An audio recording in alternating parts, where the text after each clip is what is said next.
Have you ever stopped to think about how AI seems to, well, almost magically predict things around us? I mean, emails landing perfectly in your spam folder, or maybe a doctor using it to look at medical scans and spot potential issues, or even just your phone identifying, that building in your photo. It really is quite amazing how these systems take all this raw information, sometimes really messy stuff, and turn it into these incredibly precise guesses. So today we're doing a deep dive into exactly that, the fundamentals of how AI actually makes predictions.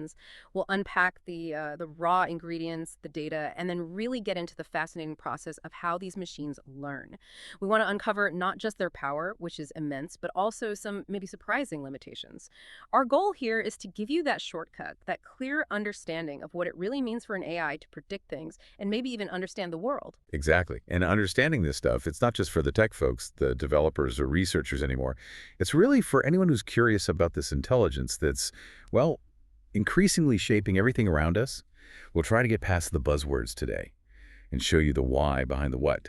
Connect those dots, to see how these complex systems actually tick. Okay, let's unpack that first piece then. Data. Before any machine can predict anything, it needs something to learn from, right? That's the data. But what does data actually look like to an AI? It's got to be different from how, say, we read a book or absorb information. Yeah, that's a crucial point. Yeah, it's quite different. For most of these prediction tasks, especially in what we call supervised learning, the data for the AI is basically a set of examples, and each example has two key parts. There's the input. That's what the AI sees or gets fed. Think pixel values in an image or maybe descriptive words about something. And then there's the associated label. That's the correct answer for that input. Like flashcards. You see the picture, you say the word. It's exactly like flashcards. Good analogy. The input could be all the pixel data for a picture of a cat, and the label is just, well, cat. Or for your spam filter, the input is the text and metadata of an email, and the label is either spam or not spam. And the AI's whole job, its goal, is to use maybe thousands, often millions of these labeled examples to build what we call a model, which is essentially just a very sophisticated set of rules or patterns. Right. And that model should then be able to correctly predict the label for new inputs it's never seen before. Okay, so it's not just one giant messy pile of information then. You mentioned these collections, these data sets are actually organized quite carefully. How does that work? Oh, absolutely. Meticulously is the word. So this collection of input label pairs, that's our sample or data set. But here's like a really critical part of the process. To make sure the model is genuinely learning to predict new things well, not just stuff it's already seen. We almost always split the data set into at least three separate piles. You've got your training set, a validation set, and finally a test set. 3 sets. Why 3? Right. So the main reason is to stop the model from just, well, memorizing the answers it saw during training. Think about it. If an AI just memorized everything you showed it, it would be totally useless in the real world, right? It couldn't handle anything new. Exactly. We needed to generalize. That means being able to make accurate predictions on data it has never encountered before. So the training set is what the AI actually learns the patterns from. The validation set is used sort of during the learning process to help us tune the AI, tweak its settings without using the final test data. And then that test set, that's the final exam. Completely unseen data to get a real, unbiased measure of how well it actually performs. And for really, really big data sets, you might see something like, say, 95% of the data used for training, and then maybe 2.5% each for validation and testing. It depends, but that split is key. And beyond just splitting it up, real-world data is often, frankly, a mess. It needs a lot of preparation. You often run into things like missing values, gaps in the information. Oh, okay. Like a form someone didn't fill out completely. Precisely. So we have strategies. Sometimes you might have to just remove those incomplete examples if there aren't too many. Or, more often, use techniques called imputation. Like, if a number is missing, you might fill it in with the average value for that feature across all the other examples. Another big challenge is imbalanced data sets. Think about trying to train an AI to detect, say, fraudulent credit card transactions. Okay, most transactions are not fraudulent. Exactly. You'd have way, way more examples of normal, legitimate transactions than fraudulent ones. And that imbalance can trick the AI. It might just learn to always predict not fraudulent, because that's usually correct, and it misses the rare but important fraud cases. So we need clever techniques, sometimes adjusting how the AI weighs errors to make sure it pays attention to those rare cases and learns to identify them properly. Okay, this is where it gets really interesting for me. We got the data, it's cleaned up, it's split. How does the AI actually do the learning? It's obviously not sitting there reading textbooks like we might. Not at all, no.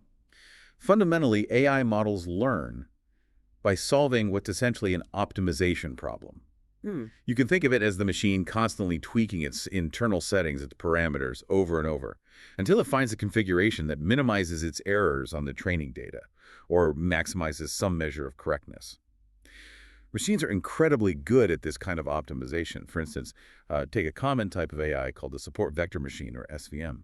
What it's doing mathematically is trying to find the absolute best boundary or maybe dividing line that separates different groups of data points. Like separating spam emails from not spam emails in some data space. Exactly that. And it's not just finding any line, it's finding the one that creates the biggest possible margin or empty space around itself between the two groups. The wider that margin, generally, the more confident and reliable the model's predictions will be on new data. It's all about finding that optimal separation. But, the technology really driving a lot of the big AI advances you hear about today, that's neural networks, often deep neural networks, IP. Now, they're inspired by the structure of the brain, but they aren't trying to perfectly copy biology. It's more of a functional inspiration. Imagine them like intricate electronic circuits. They have multiple layers made up of interconnected processing units or neurons. Input values, like maybe the pixels from that cat image, flow into the first layer. And as the information passes through each layer, the values are transformed based on connection weights. Think of them like little volume knobs on each connection. So the signal gets modified as it goes through. Precisely. It's like this cascade of calculations, layer by layer, where each unit's output influences the next layer's units, all governed by these adjustable weights. And the magic ingredient, the algorithm that lets these networks actually learn, is called backpropagation. When the network spits out an answer, as wrong say, it sees the cat picture but outputs dog backpropagation kicks in. It works backward through all those layers, figuring out mathematically which connections, which of those weights were most responsible for the error. Assigning blame, basically. In a mathematical sense, yes. And then it makes tiny adjustments to those weights, nudging them in a direction that would have made the error smaller. You repeat this process thousands, maybe millions of times with all the different examples in your training set, and gradually, through this constant feedback loop of prediction, error calculation, and weight adjustment, the network fine-tunes itself until its predictions become incredibly accurate. It learns from its mistakes over and over. Now, there's also a completely different approach, which is really powerful in other areas, reinforcement learning. Okay, how's that different? No labels. Right, no human-provided labels here. Instead, you have an agent that's the AI program operating within an environment. Often it's a simulation, like a game. The agent performs actions in this environment, and instead of labels, it receives intermittent rewards, basically, signals telling it if it did something good or bad. This is how DeepMind's AlphaGo learned to master the game of Go. It wasn't given expert human games to study initially, it just played against itself millions and millions of times. It got rewarded for moves that eventually led to winning the game and implicitly penalized for moves that led to losing. Over time, it discovered strategies far beyond human capability. Similarly, AI agents learn to play Atari video games just by looking at the screen pixels and trying to maximize the score. No rules given, just trial, error, and reward. That trial and error sounds powerful, but also maybe risky. Anyway, this learning process, whether supervised or reinforcement, sounds incredibly capable. And it is. But, like any learning, human or machine, things can go wrong, right? There are challenges. What exactly happens when an AI overfits the data? Why is that such a big problem? Overfitting. Yeah, that's a really critical concept, a major pitfall we constantly battle in machine learning. It happens when your model learns the training data too well. It doesn't just learn the underlying patterns, it starts essentially memorizing the specific examples it was trained on, including all their noise and random quirks. So it aces the practice test. Exactly. It might get 100% accuracy on the data it saw during training.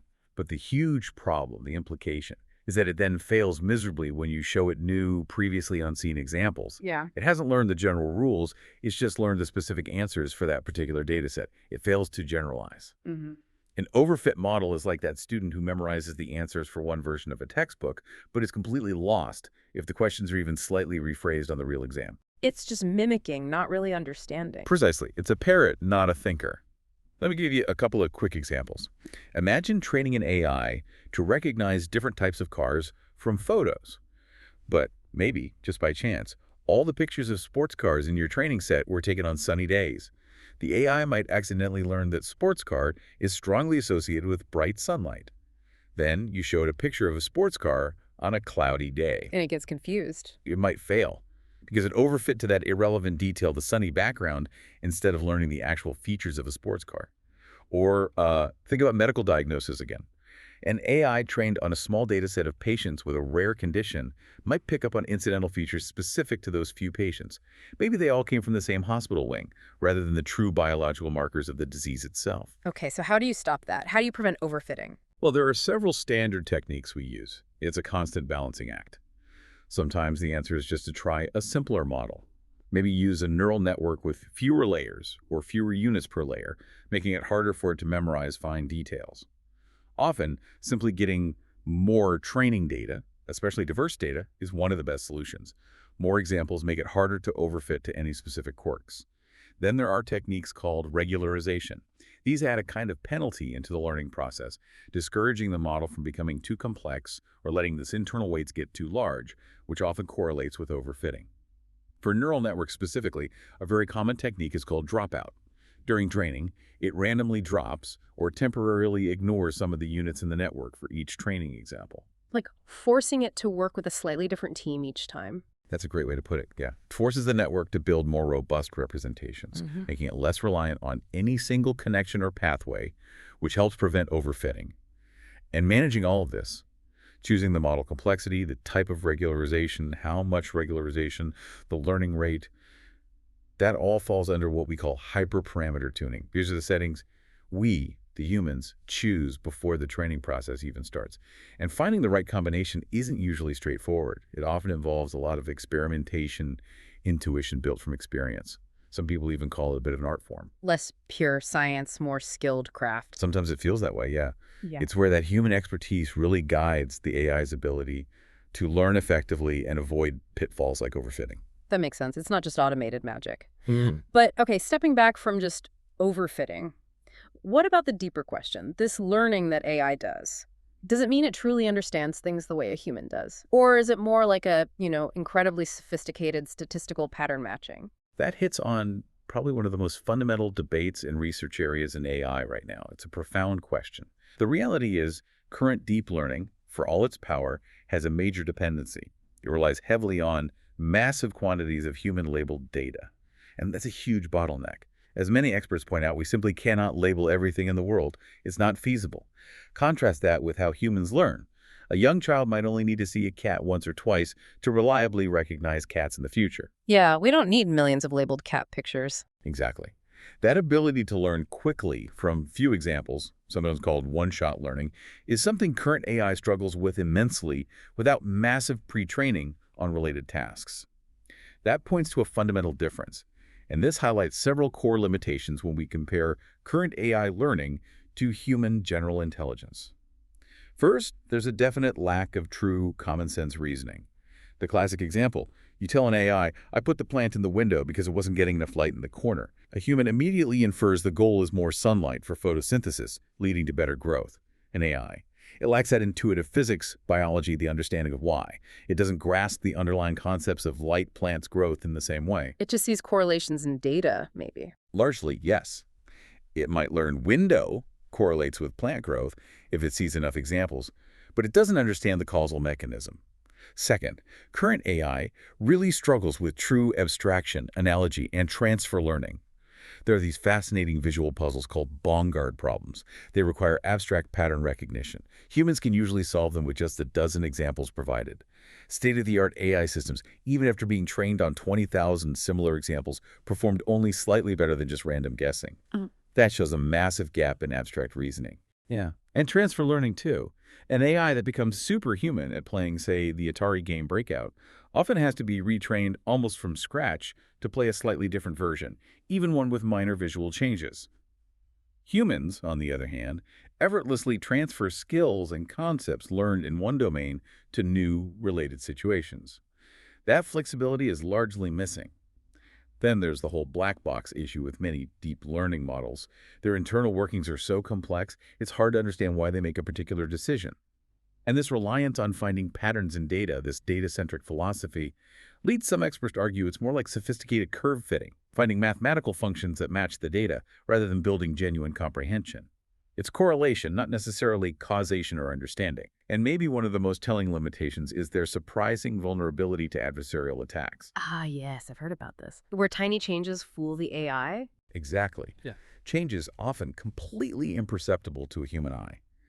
You can put specifically designed patterns on a pair of eyeglasses, and it can cause a facial recognition system to misidentify the person completely. Or tiny stickers placed on a stop sign can trick a self-driving car's vision system into classifying it as, say, a speed limit sign. You can even subtly alter pixels in an X-ray image in ways a radiologist wouldn't notice, but it causes an AI to confidently but incorrectly diagnose cancer. That's worrying. It is, and it strongly suggests these systems are not learning the same way we do. They're picking up on superficial, brittle statistical patterns in the data, not the robust, meaningful features that define objects or concepts for humans. So putting it all together, AI today is incredibly powerful for specific, narrow tasks where we have lots of data. Its ability to find patterns and optimize is amazing, but its current form of learning is still fundamentally based on statistical correlation within that data. It generally lacks the deep comprehension, the common sense reasoning, and that flexible ability to generalize and transfer knowledge that are really the hallmarks of human intelligence. Okay, so wrapping this up, what's the big takeaway here? We've journeyed from raw data through the complex learning processes, seen the power, but also these really significant differences from human learning. I think the takeaway is that AI's ability to make predictions is already revolutionary. It's changing science, industry, daily life. No question about that. But it's crucial to understand how it works and what its limits are. These current models, especially deep learning networks, are phenomenal pattern matching machines, optimization powerhouses. However, they operate very differently from a human mind. They excel where we provide vast amounts of data for specific tasks, but they typically lack that intuitive grasp, that common sense, that ability to abstract and transfer learning that we humans acquire so naturally, often from very little data. Which leads us to a really interesting final thought to leave you with. If today's AI can achieve such high performance on incredibly complex tasks, playing Go, identifying images, translating languages without what we traditionally call understanding or common sense, what does that actually tell us about the nature of intelligence itself? Does complex behavior always require deep understanding? And looking forward, as we build even more sophisticated AI, will that kind of true understanding emerge organically from just scaling up these current methods and data? Or will achieving human-like general intelligence require a completely different, perhaps fundamentally new, approach to what it even means for a machine to learn?